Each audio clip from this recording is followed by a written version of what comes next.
The teaching from today is from the Recognition Sutras, the translation by Christopher Wallace. And so juicy. I love these sutras. There's only 20 of them, and they are the essence of Trikashaivism, written by Shamaraja, who was a student of Vinabhagupta. And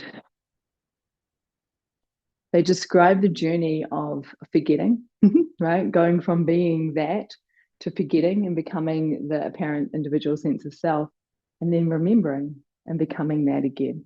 So it's a beautiful art and a beautiful teaching. And I just want to read the prologue, right?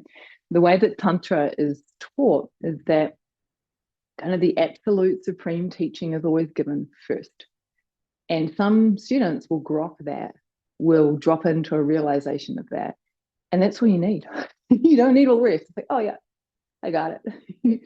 And then after that distillation of the essence of the thing, then it's elaborated on, and then greater depth goes into. So that's the way the Recognition Sutras are written, is that the prologue, if you understand the prologue, you don't even really need to read the rest. It's like, okay, I got it. The rest of it goes into greater detail. So today I'm just going to share with you, I'm going to read you Shamaraja's prologue. I'm not going to go into Christopher Wallace's commentary on it, but I'll share my own direct experience of it and related to the Joy Rebel Club. Okay. Reverence to the one who is the embodiment of auspiciousness. Now begins the heart of the teachings on recognition. Reverence to the divine, which constantly performs the 5 acts of creation, preservation, reabsorption, concealment, and revelation, in which, by so doing, reveals the ultimate reality of one's own self, which is nothing but the joy of awareness. I will here extract for you the ultimate essence from the great ocean of the recognition philosophy, which is itself the essence of the esoteric teachings of the auspicious one, for it neutralizes the poison of the cycle of suffering.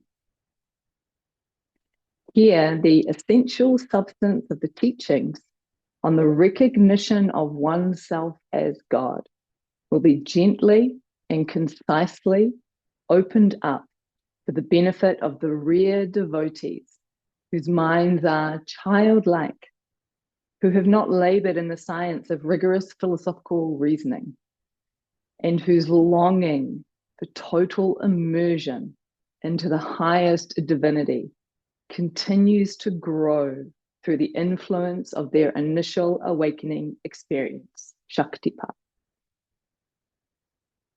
And this is what Shamaraja writes in the prologue. So there's barely one page, and there's just a couple of things I want to draw your attention to here. So reverence to the one who's the embodiment of auspiciousness. This is the devotional aspect. And in one of the very first podcasts of the Joy Rebel, I talked about devotion. You know, we devote to our practice. We devote to our community. We devote to her, right, the goddess. And so this way of beginning, this devotion is what opens the portal, really, is what opens the doorway. It's not that we are like super disciplined on a practice and we have to do it because it's the thing. No, the energy is more devotion. I devote myself. And there's a different vibe, there's a different bhava, there's a different flavor. And so the one who is the embodiment of auspiciousness, this is referring to Shiva. So reverence to the divine, which constantly performs the 5 acts. So the 5 acts of God, everything that's unfolding, I'm just going to touch on this briefly, everything unfolding is either being created, like we are creating this right now, or it's being maintained, right, preserved, or it is reabsorbing back, right, or being destroyed, you could say, or it's dying. You know, if you watch the autumn leaves right here in Canada right now, those autumn leaves are being reabsorbed back into the ground, even as in New Zealand, out of the ground is coming up the daffodils and the flowers, and they're being created, right? And then there is concealment and revelation. So our true nature is concealed from us initially so that we can go through the journey of it being revealed to us. So concealment is the one and revelation is the one. And reverence to the divine, which constantly performs the 5 acts, and by doing so, reveals the ultimate reality of one's own self. So here's the core of the teaching. This is the joy of being. This is Joy Rebel. The ultimate reality of one's own self is nothing but the joy of awareness. Right? So what that's saying is you are that. You are the joy of awareness. And so knowing yourself as that is the game, is the path. And of course, it's right here, right now. It's opening up. So this is why one of our foundational practices is orientation to awareness. Because when there's awareness of the breath, awareness of the body, awareness of thought, awareness of feelings, awareness of sensation, we start to disidentify from the apparent separate self. We start to know ourselves as awareness, and then we start to touch on the joy of that, even when the shit's hitting the fan, right? And these teachings, right, the essence of these teachings neutralize the poison of the cycle of suffering.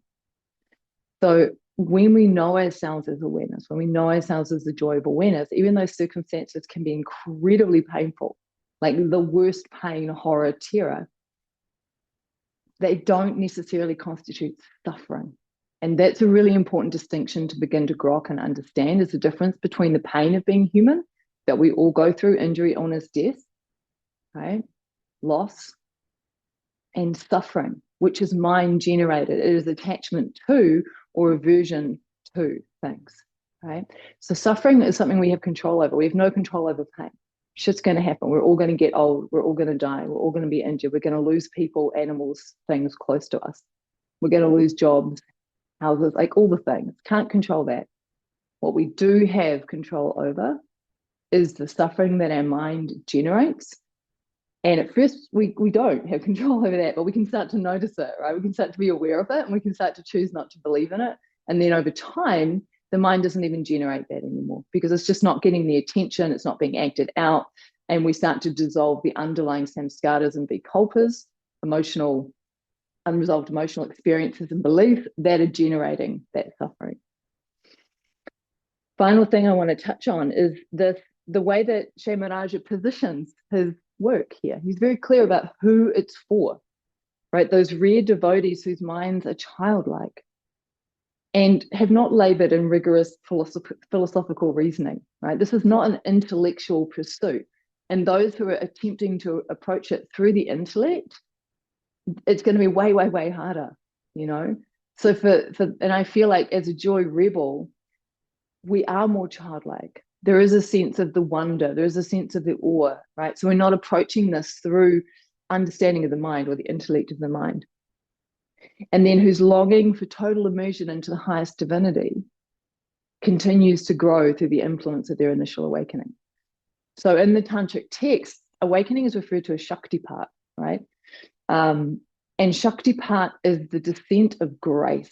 It's a sense of opening up, and it can be very, very subtle, all the way through to almost like a full shedding of the physical body, because absolute enlightenment is attained, right?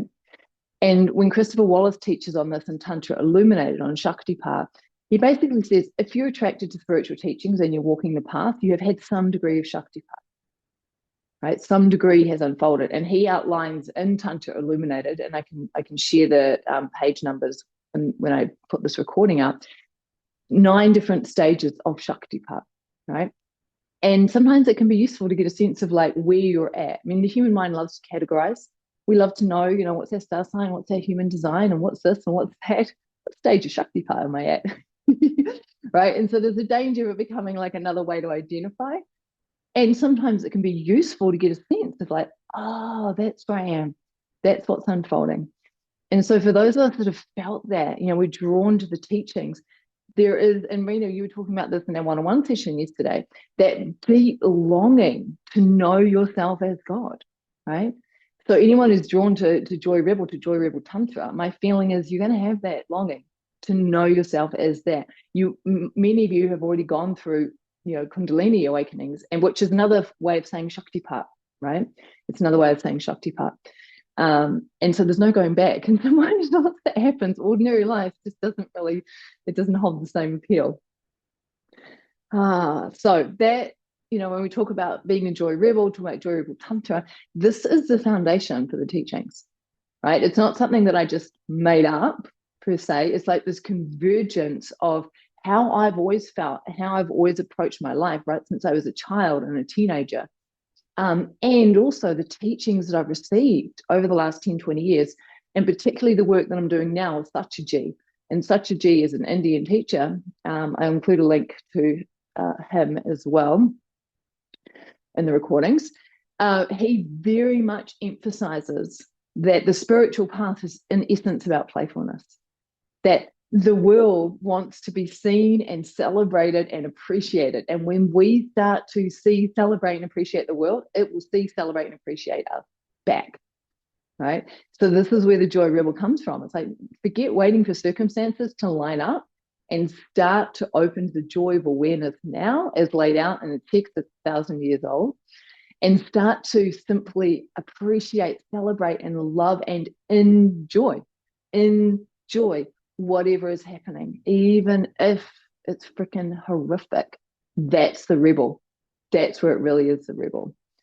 Okay, enough from me, because I want to hear from all of you. We've got 25 minutes left, so we're going to dive